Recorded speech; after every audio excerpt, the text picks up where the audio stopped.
Titanic कभी ना डूबने वाला जहाज पहले ऐसा दिखता था, आज ऐसा दिखता है। ये एक विशाल आइसबर्ग से टकरा कर डूब गया, जिस हादसे में 1500 लोग मारे गए, लेकिन इनमें से सिर्फ 340 लाशों को ही बरामद किया गया। तो फिर बाकी लाशों के साथ क्या हुआ? अप्रैल 14, 1912 टाइटैनिक एक आइसबर्ग से टकराने के बाद पानी में समाने लगा, जिस हादसे में 1000 से भी ज्यादा लोग अटलांटिक महासागर के बर्फीले पानी में डूब गए, जिसका तापमान -2 डिग्री सेल्सियस था। इतने लोगों की मौत के पीछे सबसे बड़ा कारण था लाइफ बोट्स की कमी। जहां टाइटैनिक की पैसेंजर कैपेसिटी के हिसाब से 60 लाइफ बोट्स का होना था, वहीं टाइटैनिक पर सिर्फ 20 लाइफ बोट्स ही मौजूद थी। पर ऐसा क्यों? दरअसल टाइटैनिक का सफर शुरू होने से पहले इसके मालिक ने देखा कि अधिक लाइफ बोट्स के कारण टाइटैनिक के डेक का लुक काफी बेकार लग रहा है, और इसी वजह से उन्होंने इसे कम करने का फैसला किया। लेकिन किसे पता था कि टाइटैनिक को खूबसूरत दिखाने की कीमत हजारों मासूमों को अपनी जान देकर देनी पड़ेगी। शुरुआत में जिन लाइफ बोट्स को रिलीज किया गया, उनमें 60 लोगों की जगह होने के बावजूद सिर्फ 27 लोग ही सवार हुए,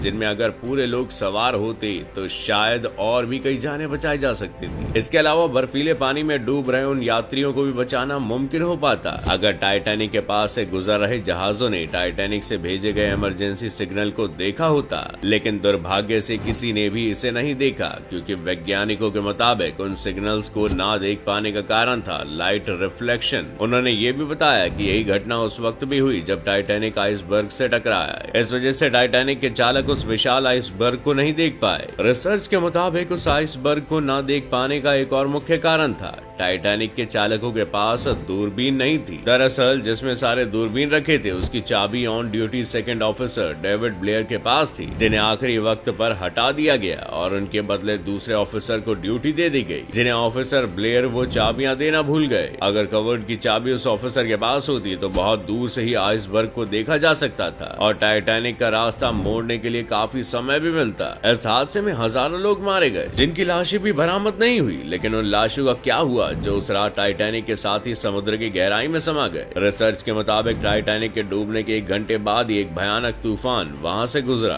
उस तूफान के कारण समुद्र में उत्पन्न हुई पानी की बड़ी बड़ी लहरें और तेज हवाएं और उन सभी लाशों को दुर्घटना स्थल से 80 किलोमीटर दूर बहा कर ले गई। और यही कारण था कि पहला जो जहाज वहां पहुंचा, उन्हें सारी लाशें नहीं मिली। जिन लोगों की लाशें नहीं मिली, उनकी कब्र तो समुद्र की गहराई में ही बन गई। लेकिन जिन लाशों को बरामद किया गया, उन्हें कनाडा के हैलिफैक्स में दफना दिया गया। टाइटैनिक को लेकर पिछले 35 सालों से रिसर्च कर रहे साइंटिस्ट के मुताबिक वो बाकी लाशों को ढूंढने में कामयाब हो गए और इस हादसे में 1500 लोग मारे गए। लेकिन अफसोस की बात ये थी कि इस हादसे को टाला जा सकता था। आप ये जानकर चौंक जाएंगे कि टाइटैनिक से महज 37 किलोमीटर दूर SS कैलिफोर्निया नाम का एक जहाज मौजूद था, जो उस समय रहते वारदात वाली जगह पहुंचता तो बहुत से लोगों की जान बचाई जा सकती थी। लेकिन बदकिस्मती से कैलिफोर्निया ने उसी रात अपना रेडियो बंद कर दिया, जिस रात टाइटैनिक हादसे का शिकार बनी। इसलिए टाइटैनिक से भेजा गया इमरजेंसी कॉल उन तक नहीं पहुंचा। तब भी टाइटैनिक को बचाने नहीं आया जब रॉकेट और फ्लेयर छोड़े गए। रिपोर्ट्स के मुताबिक रात 12 बजे के बाद उस जहाज के क्रू मेंबर्स ने टाइटैनिक से निकले फ्लेयर्स को देखा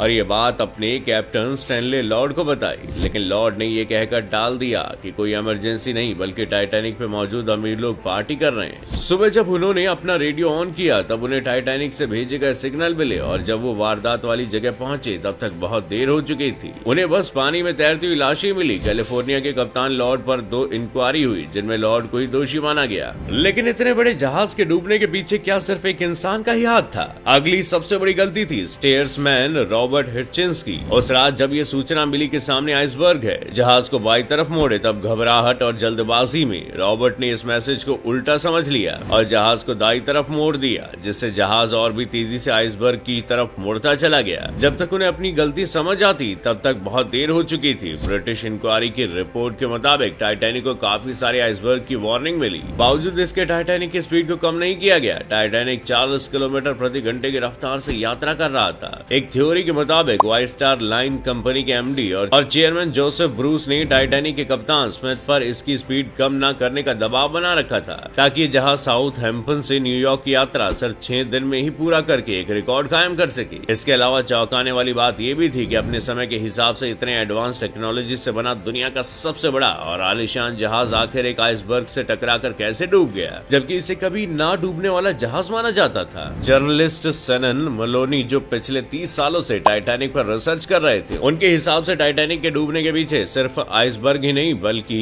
आग का भी बड़ा रोल था। दरअसल पिछले 3 हफ्तों से टाइटैनिक के हॉल में भयंकर आग लगी, जिस कारण इसके रवाना होते वक्त लिए तस्वीरों में 30 फीट का काला धब्बा देखने को मिला। इस आग के कारण टाइटैनिक की मेटल कमजोर पड़ गई और कुदरत का कहर देखी। टाइटैनिक के ठीक उसी जगह आइसबर्ग टकराया जहां पहले से ही आग लगी थी, जिस कारण टाइटैनिक के हल में 300 फीट लंबी बड़ी बड़ी छेद हो गए। इसके चलते टाइटैनिक के 6 वाटर टाइट कंपार्टमेंट में पानी भरा और देखते ही देखते 3 घंटे से भी कम समय में कभी ना डूबने वाला जहाज समुद्र की गहराई में समा गया। हैरानी की बात यह थी कि टाइटैनिक के मालिक दल को इस आग की जानकारी पहले से ही थी और वो ये भी जानते थे कि शायद ये टाइटैनिक की पहली और आखिरी यात्रा हो सकती है। लेकिन टाइटैनिक के सारे टिकट एडवांस में बिक चुके थे और मीडिया में हर तरफ इसके चर्चे थे। ऐसे में अगर टाइटैनिक में आग लगने की खबर दुनिया को पता चलती तो इसकी यात्रा को रद्द करना पड़ता, जिससे उन्हें काफी बड़ा नुकसान होता और उनकी बदनामी होती। इसलिए चंद पैसों के लालच में हजारों लोगों की जान जोखिम में डाल दी गई। आप ये बात जानकर चौंक जाएंगे कि जिस आइसबर्ग से टाइटैनिक टकराया वो 1 लाख साल से भी ज्यादा समय से समुद्र में तैर रहा था। मानो ये इतने सालों से टाइटैनिक का इंतजार कर रहा हो। इसकी लंबाई 100 फीट और इसका वजन 1.5 मिलियन टन था। अटलांटिक महासागर की गहराई में डूबे इस जहाज के मलबे को ढूंढने में 70 सालों तक का वक्त लगा।